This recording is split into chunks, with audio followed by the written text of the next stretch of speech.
नमस्कार, NDTV India पर आपका स्वागत है। मैं हूं अदिति राजपूत और शुरुआत इस वक्त की बड़ी खबर से कर रहे हैं। आयकर विभाग के छापे में देश के 2 बड़े एनजीओ की भूमिका को लेकर बड़ा खुलासा हुआ है।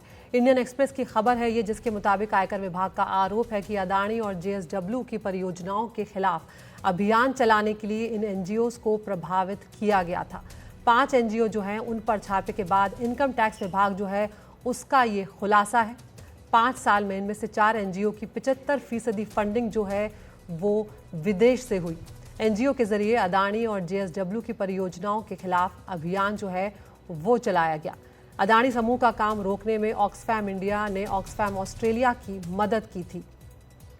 ऑक्सफैम इंडिया की अदानी पोर्ट्स को डीलिस्ट करने में सीधी दिलचस्पी जो है वो भी यहाँ पर उसमें भी उसका आईटी का छापे में खुलासा किया गया है।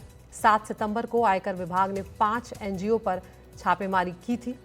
ऑक्सफैम, सीपीआर, एनवायरोनिक्स ट्रस्ट पर ये छापे मारे गए थे। इसके अलावा लाइफ सीआईएसएसडी पर आयकर विभाग ने ये रेड जो है वो की थी, जिसमें ये बड़ा खुलासा हुआ है। और इसमें से ये जो एनजीओ हैं इनकी भूमिका को लेकर कई सवाल जो हैं वो यहाँ पर खड़े हो रहे हैं। इंडियन एक्सप्रेस की खबर है जिसके मुताबिक आयकर विभाग का ये आरोप है कि अदानी और जेएसडब्ल्यू की परियोजनाओं के खिलाफ अभियान चलाने के लिए इन एनजीओ को प्रभावित यहाँ पर किया गया था। हम अपने सहयोगी श्रीमी चौधरी का यहाँ पर रुख कर रहे हैं। श्रीमी, ये अपने आप में बहुत बड़ी खबर है कि किस तरह से एनजीओ जो हैं वो यहाँ पर उनकी भूमिका पर सवाल उठ रहे हैं कि किस तरह से उनका सीधे तौर पर यहाँ पर एक तो विदेशी फंडिंग जो है वो मामला सामने आ रहा है, और यहाँ पर सीधी दिलचस्पी जो है वो थी अदानी पोर्ट्स को डीलिस्ट करने में भी।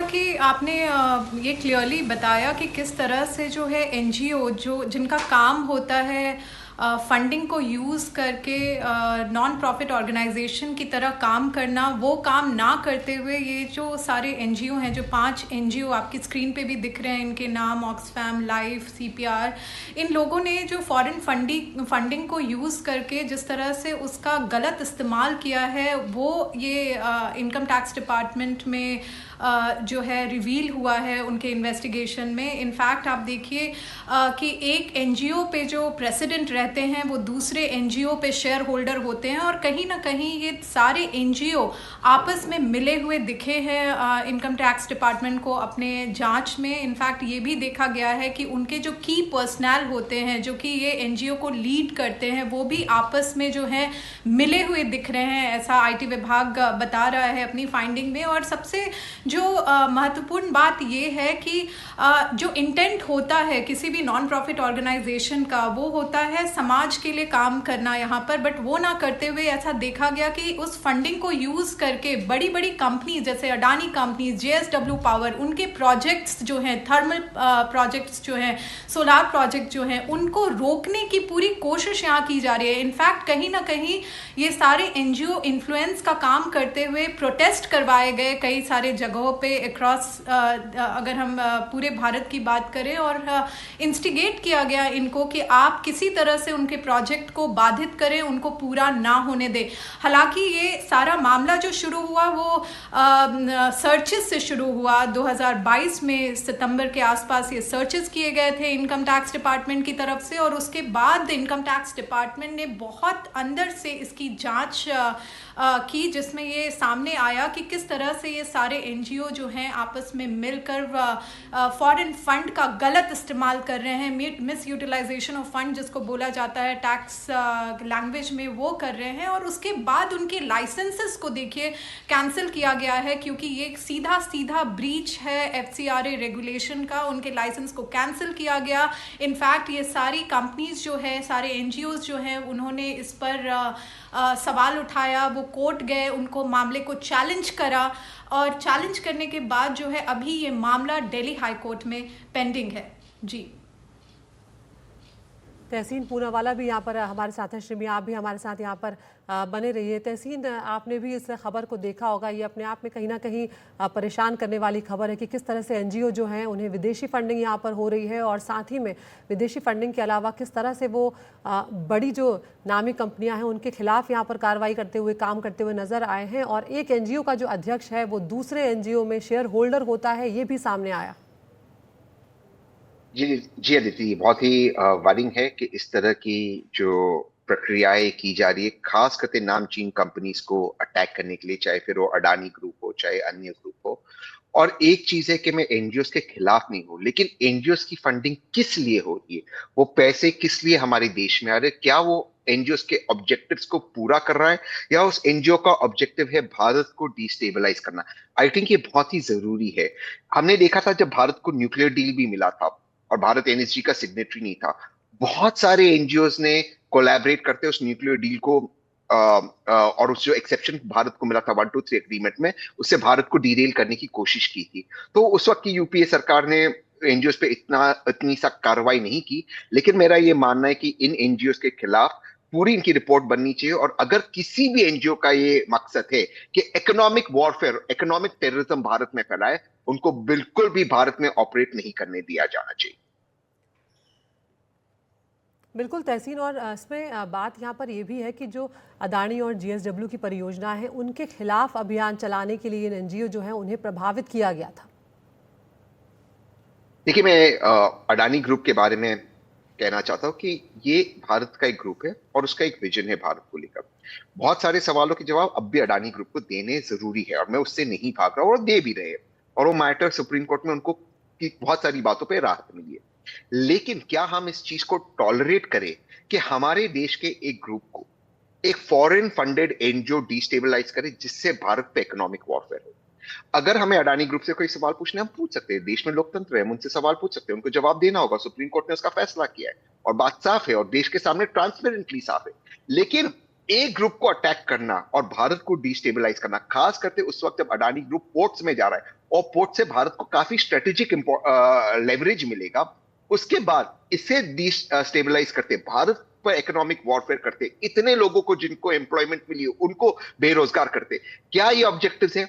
अगर कोई एनजीओ अपने ऑब्जेक्टिव्स के हिसाब से भारत में काम करता है, जो भी उनका ऑब्जेक्टिव हो, एनवायरनमेंट हो, कोई और ऑब्जेक्टिव हो, उसमें उनका स्वागत है, इस्तकबाल है। लेकिन वो ऑब्जेक्टिव से अलग होकर एक ग्रुप को टारगेट करना अगर उनका मकसद है, तो मुझे लगता है उस पर कार्रवाई होनी ही चाहिए।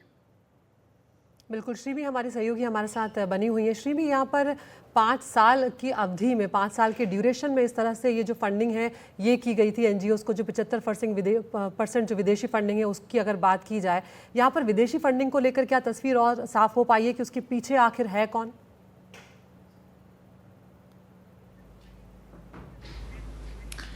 जी वही सबसे इंटरेस्टिंग बात जो अभी तक के आयकर विभाग के फाइंडिंग्स में आई है कि किस तरह से एक कंपनी का जो अध्यक्ष होता है, जैसा आपने भी बताया, वो दूसरे पे शेयर होल्डर होता है, जिससे क्लियरली ये हमें इंडिकेशन मिल रहा है विभाग की तरफ से कि कहीं ना कहीं या तो एक की इंडिविजुअल का काम है या फिर एक ग्रुप ऑफ इंडिविजुअल है जो ये सारी चीज़ें जो है मैनेज कर रहा है, कहीं ना कहीं वो इन्फ्लुएंस करने का काम कर रहा है, और उनको कहीं ना कहीं से ये बताया जा रहा है कि किस तरह से जो है नेगेटिव कैंपेन आप रन करें इन कॉन्ग्लोमरेट्स के अगेंस्ट, और उनके सारे के सारे जो क्रूशियल प्रोजेक्ट हैं जो हमारे देश की तरक्की के लिए बहुत इंपॉर्टेंट है। अगर आप देखिए थर्मल प्लांट की बात करें, आप स्टील प्लांट की बात करें, ये सारे प्लांट्स जो इतने इंपॉर्टेंट हैं उसको रोकने के लिए आप फॉरेन फंड्स तक ले रहे हैं, आप अपने ऑस्ट्रेलियन आर्म से मिलकर उसको रोकने की कोशिश कर रहे हैं। तो ये अभी तक क्लियर नहीं हो पाया है कि कौन है इन सब के पीछे, एक ग्रुप है, एक सिंडिकेट है या एक इंडिविजुअल है। ये अभी तक क्लैरिटी हमें विभाग की तरफ से नहीं मिल पाई है। हम इस कहानी को, स्टोरी को चेज कर रहे हैं और हम कोशिश कर रहे हैं कि कुछ और डिटेल्स हमें यहाँ पर मिल पाए विभाग की तरफ से। बिल्कुल श्रीवी, और ये बड़ी जानकारी भी आप दे रही हैं। श्रीवी, इसमें किस तरह की कार्रवाई अमूमन की जाती है और क्या इनकम टैक्स विभाग की तरफ से इस बारे में कोई जानकारी दी गई है कि वो आगे क्या एक्शन लेने जा रहे हैं?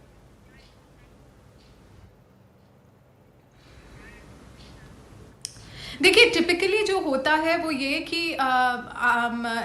विभाग जो है सर्च ऑपरेशन करता है, करीब करीब 1 साल उनको लगता है सर्च ऑपरेशन को कंक्लूड करने के लिए। फिर वो एविडेंसेस जो वो इकट्ठा करते हैं सर्च ऑपरेशंस के ज़रिए, उन पे वो काम करता है। बाकी जो लोग इन्वॉल्व होते हैं उनसे वो जानकारी इकट्ठा करने की कोशिश करता है, यहाँ तक कि फॉरेन एंटिटीज से भी चिट्ठी लिखी जाती है, उनसे इंफॉर्मेशन गैदर करने की कोशिश की जाती है, और तब जाके एक कंक्लूड इन्वेस्टिगेशन जो है वो कंक्लूड किया जाता है और उसके बाद ही एक्शन लिया जाता है। और यहाँ पर एक्शन कहीं ना कहीं अथॉरिटी ने लिया है, क्योंकि आप देखिए जो फॉरेन कंट्रीब्यूशन रेगुलेशन एक्ट है, FCRA जिसको कहते हैं, यहाँ पर वो क्लियरली वायलेशन दिखाया गया है और उल्लंघन दिखाया गया है उस एक्ट का, और उनके लाइसेंस को रद्द ऑलरेडी कर दिया गया है। और उन लाइसेंस को रद्द करने के बाद ये सारे NGO जो है वो कोर्ट गए और कोर्ट में ये जो मामला है वो अभी दिल्ली हाई कोर्ट इसकी सुनवाई करेगा।